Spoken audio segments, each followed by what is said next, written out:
What's going on, guys? It's Critical Fish and I'm back with a new video today sharing my thoughts and opinions on my most anticipated games as we go into 2026. Now, unlike 2025, right off the bat, I have a lot of games, specifically 10 or 11 specific games that have confirmed release dates and confirmed release windows that I'm going to be buying day one. That has me really excited because I know for a fact that I am eagerly awaiting each of these games. So the first chunk of this video, I'm going to be talking about those games. I'm also going to be sharing a couple of hopeful games that I hope to see either exist or come out this year. And I'll also be sharing a couple of backlog games that I'm hoping to clear up in 2026. I'm busy in a lot of aspects of life, so anytime I get to play games either off or on stream, I just really enjoy that experience. And I don't really care how much these games cost. As long as they matter to me at the end of the day, that's the most important part. So, eagerly anticipating each of these. Stay tuned to this channel for more games industry analysis and curated collection showcases, as well as my thoughts and opinions on all things gaming. Let's get into this top 10 list right now. So the first game that's going to be on my list, and by the way, these are all in chronological order as of the release dates. So the first game on this list is going to be Resident Evil Requiem. Now, I've been a Resident Evil fan for a couple of years now. I started by playing Resident Evil 2 Remake back in 2021. And that really exposed me to what this series is all about.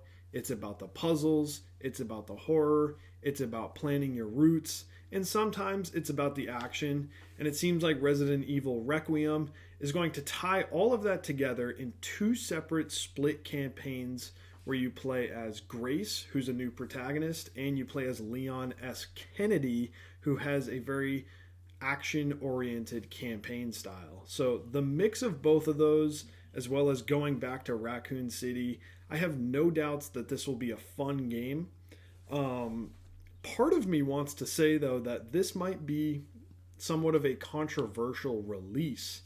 I think the split decision on having two different styles of gameplay might segment some of the fans of the series, but honestly, this is not super different compared to something like Resident Evil 6 or Resident Evil 5.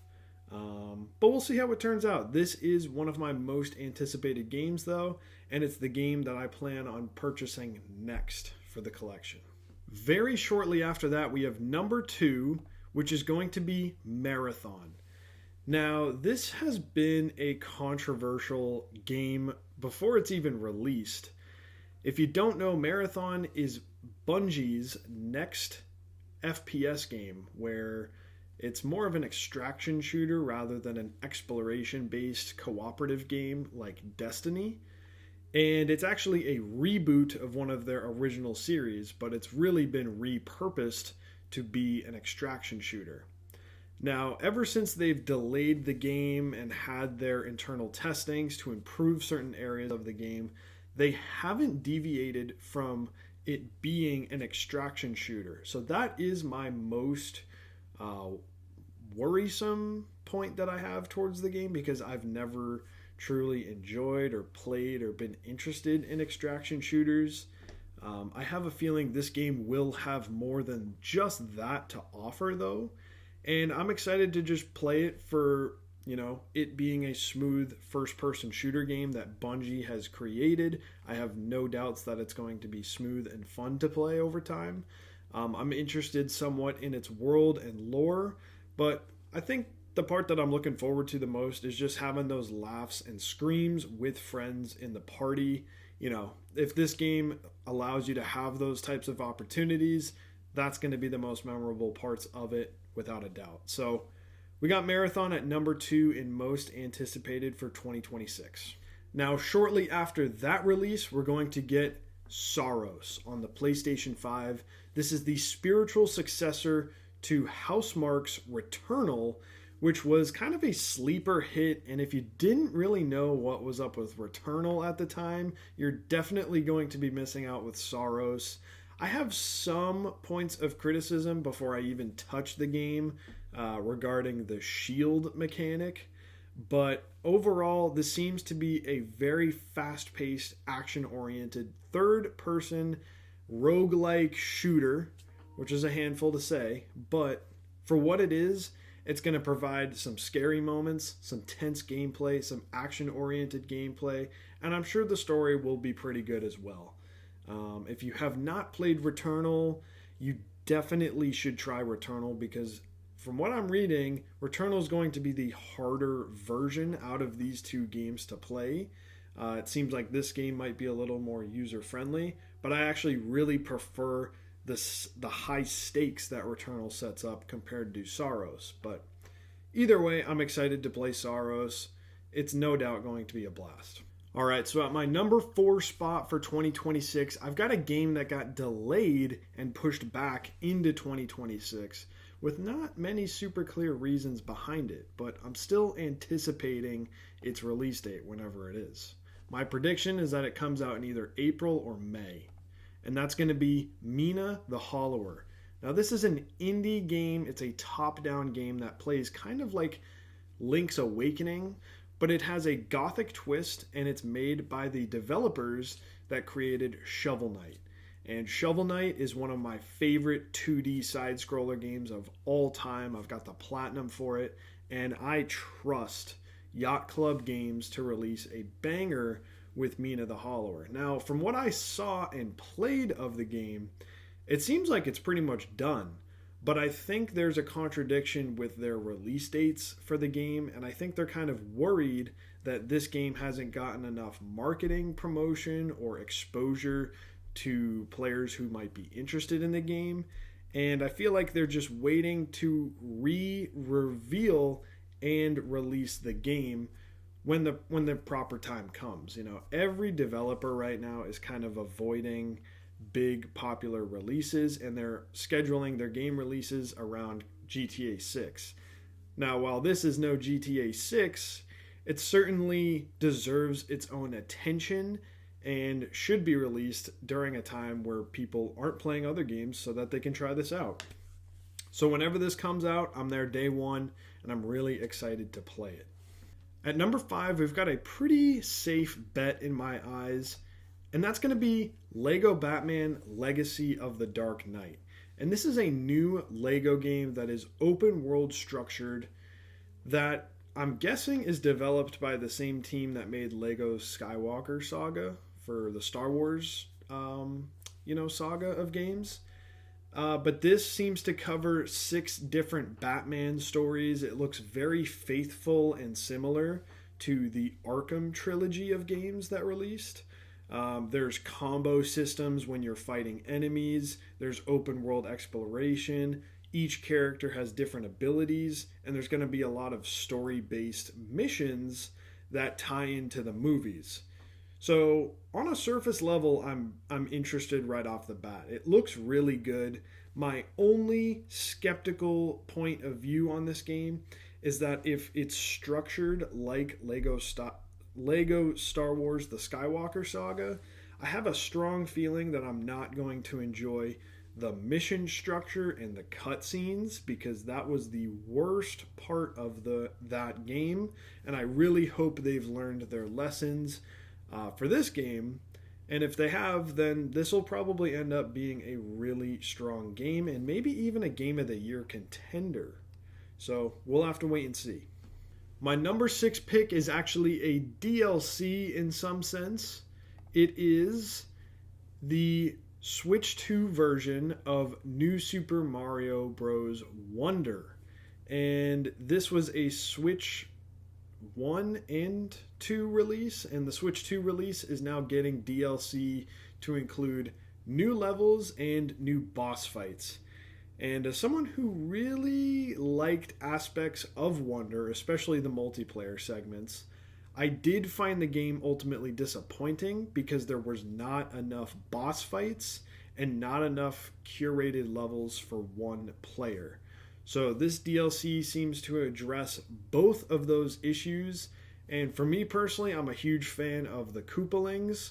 So I'm kind of biased and really excited to fight these types of bosses in Mario Bros. Wonder.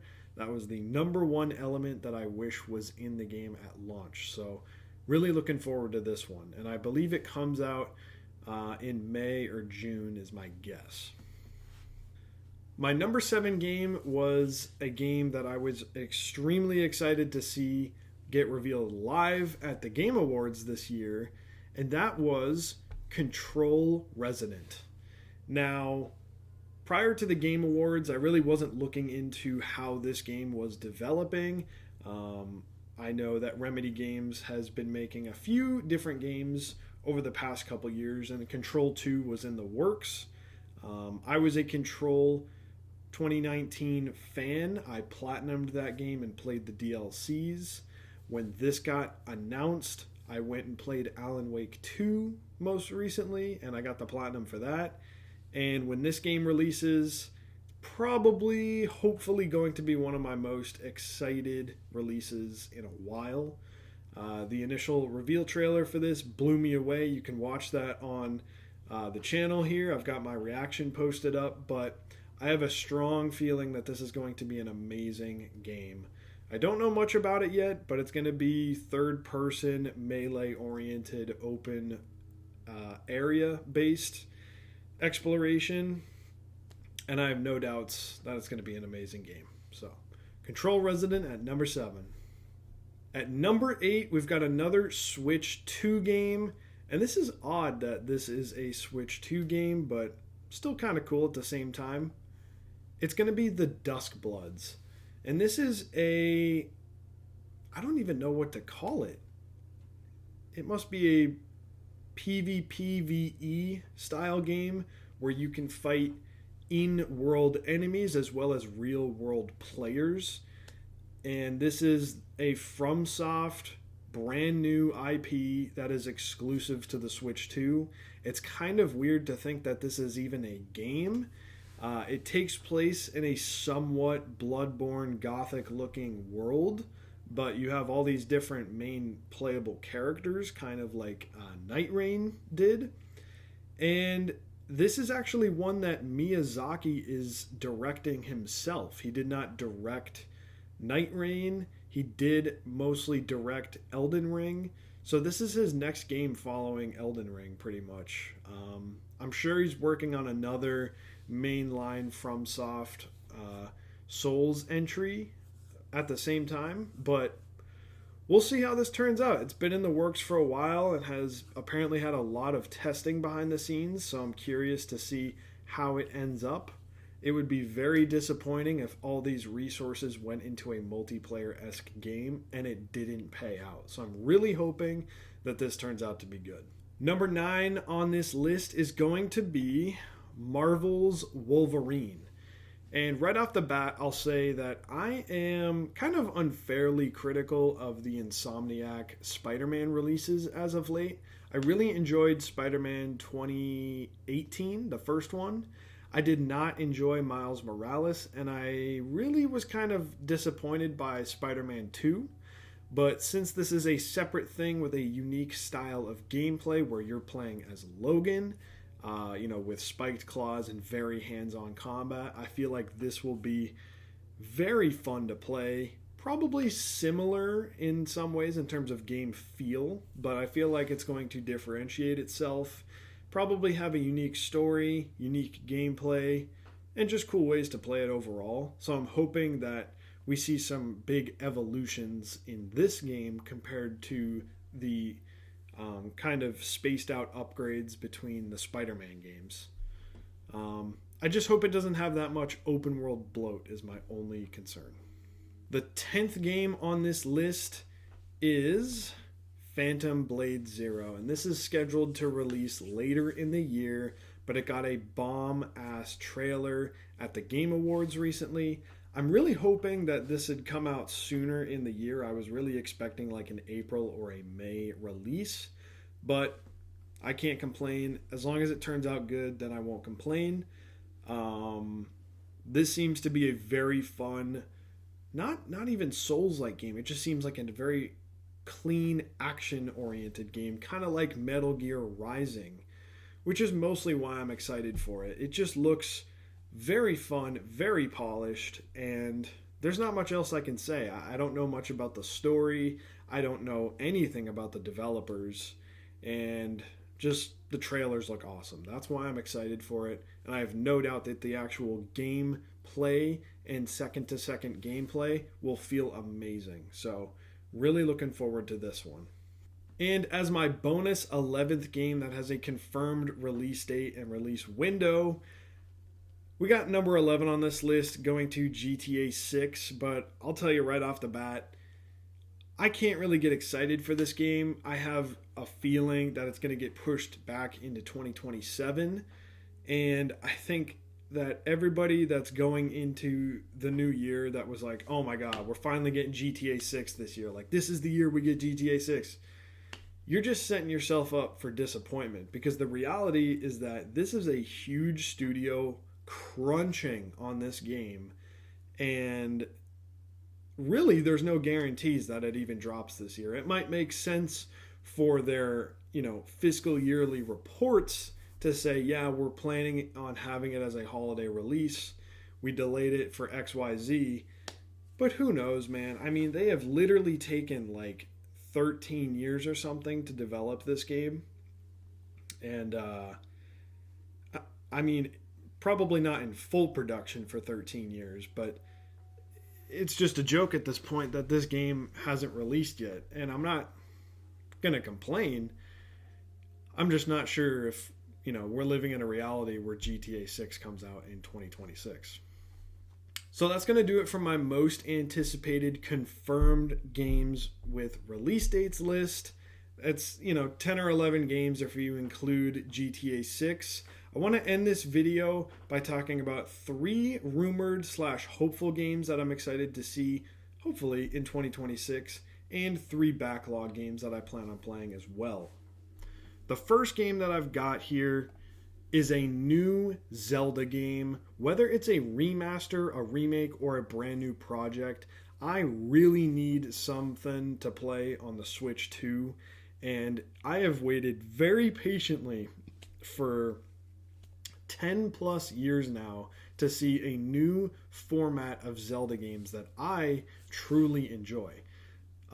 When Breath of the Wild was announced without a title, there was showcases for the Zelda games to go bigger, to reset the foundations of what they were. And that started this whole era of the Breath of the Wild era and the open world format of Zelda games, where there's so much freedom, there's so much to do, and you have so much exploration and customization options. I am not the personal biggest fan of this style of game. And Breath of the Wild was a disappointment for me.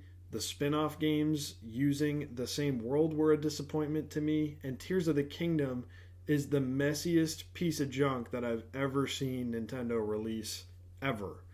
So I'm really happy that they've kind of closed off this variant of the Zelda games, and I'm hoping for them to maybe hit a hybrid area between open world and more classic puzzle-based Zelda games.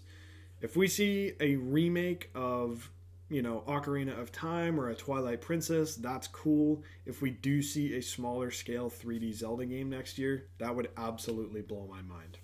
The next hopeful game that I have up here is going to be any variant of a God of War game. There's a few rumors floating around right now. The most likely scenario is that there's a safe bet in between release where we get to play as Kratos, most likely in the Greek mythology era, but it's structured as a 2D Metroidvania style game. On a surface level, kind of sounds interesting. I would have to see it to really be reeled in. But if this type of game comes out before the next big 3D release, I wouldn't be surprised one bit.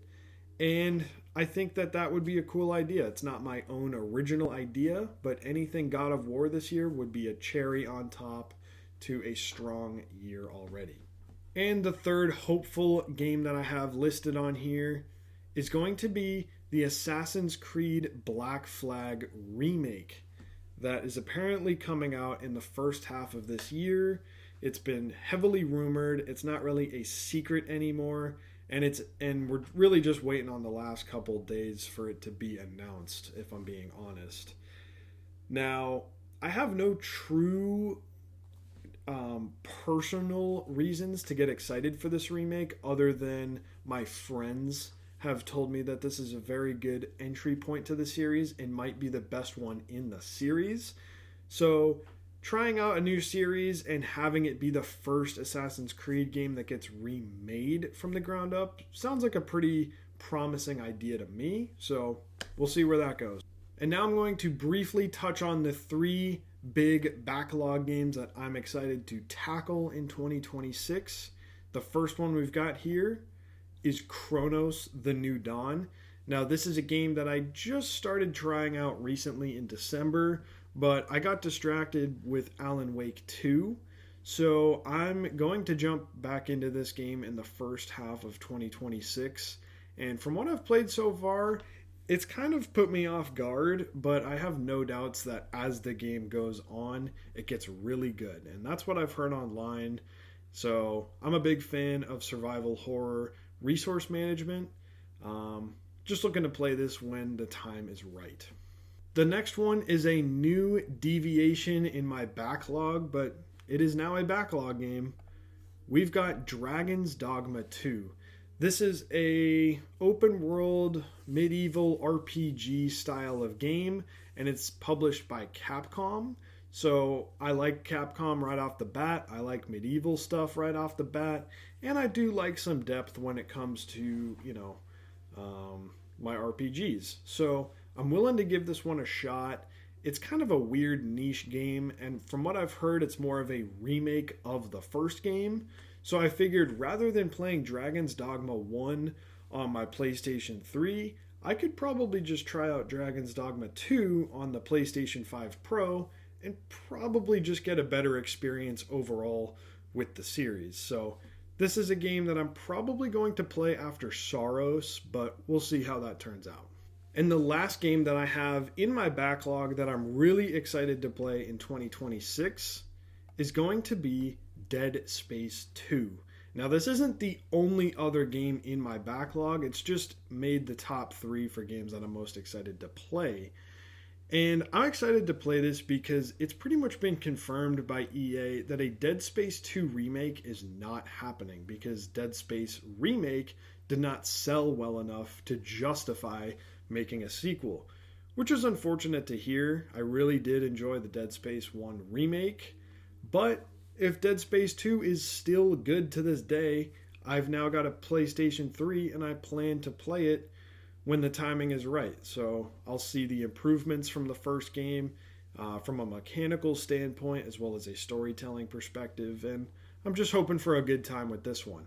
I'm probably not going to play this and Chronos back to back though, because that would really, I don't know, it would probably just burn me out from survival horror, but I'm excited to play it when the timing is right.